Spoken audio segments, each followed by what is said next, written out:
Halo teman-teman food trainer di seluruh Indonesia, jumpa lagi dengan gua Rex Marindo di acara Foodies Q&A.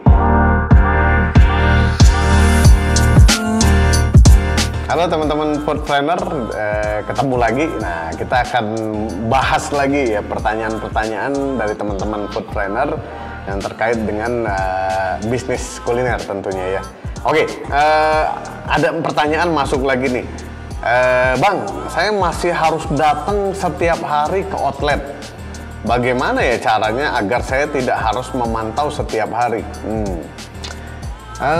Pertanyaan ini pertanyaan gampang-gampang sulit ya, gitu. Karena saya juga masih datang setiap hari ke outlet gitu.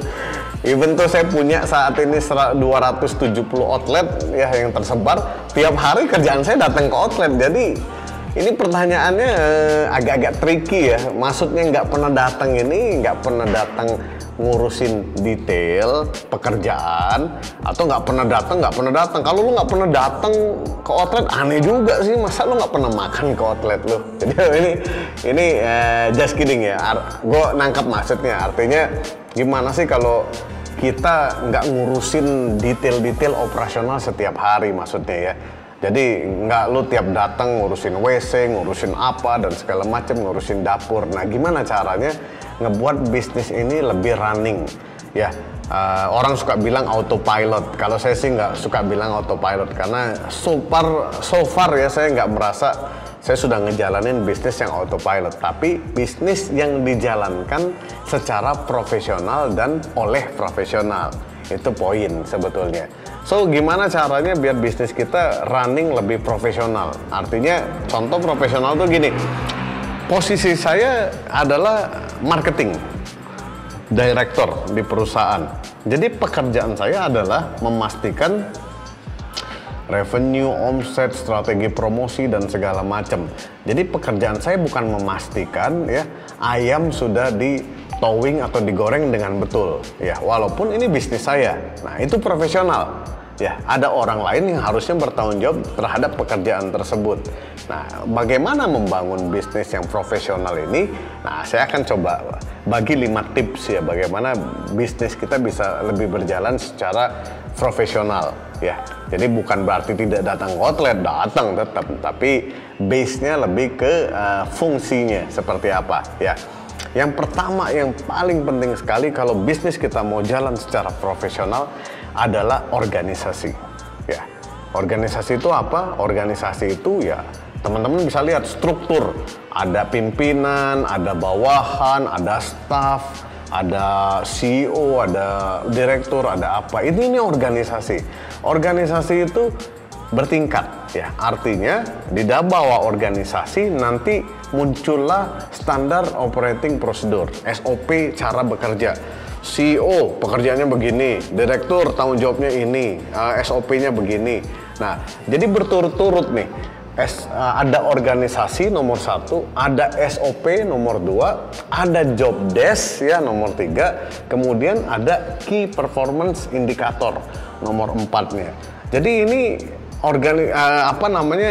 poin ini akan menyambung. Ya ingat ya, ada organisasi, ada SOP, ada job desk, ada KPI ya. 4 ini akan berkaitan terus kalau ngebangun organisasi secara profesional. Organisasinya sudah dibangun, oke. SOP kerjanya sudah dibuat. Job desk-nya apa? Nah, job desk saya adalah direktur marketing misalnya. Job desk saya adalah membangun omset harus mencapai 1M sebulan misalnya. Kemudian membangun brand kita untuk menjadi brand yang top of mind misalnya. Nah, itu job desk saya. Nah, nanti saya akan diukur. Ada KPI, Key Performance Indicator. Jadi nanti atasan saya, nah, CEO saya akan tanya, Rex, bulan ini kamu tidak tercapai ya target ya? Wah, kenapa tuh Pak? Ya, karena target kamu 1 miliar, kamu cuma capai 800 juta.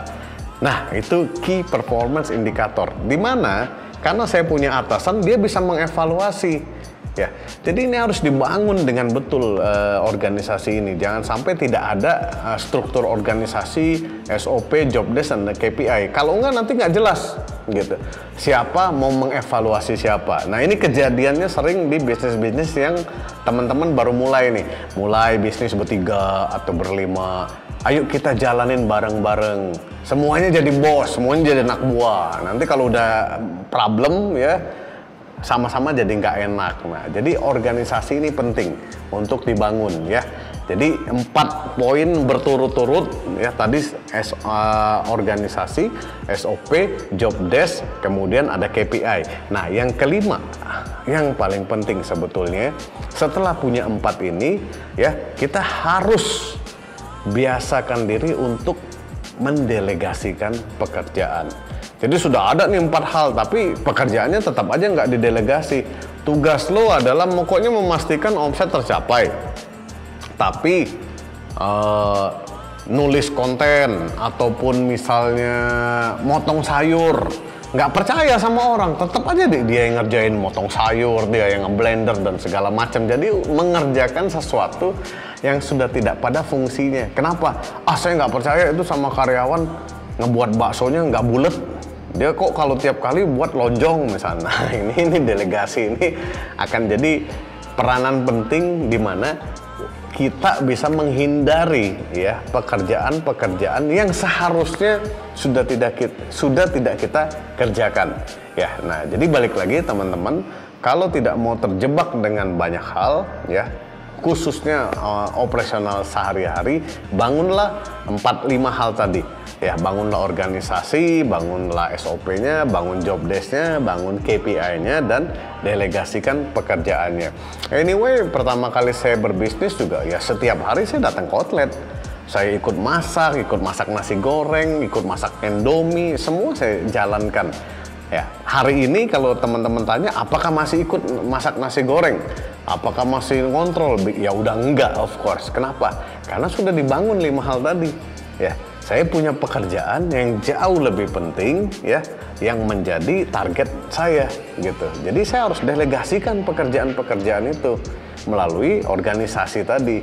Ya, jadi saya harap cukup jelas buat penanya soal kenapa harus datang terus ke outlet tadi ya.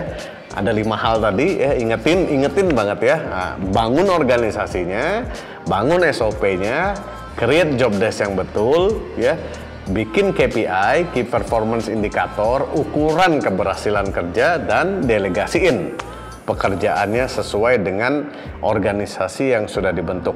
Semoga menjawab pertanyaannya. Sampai jumpa di pertanyaan selanjutnya.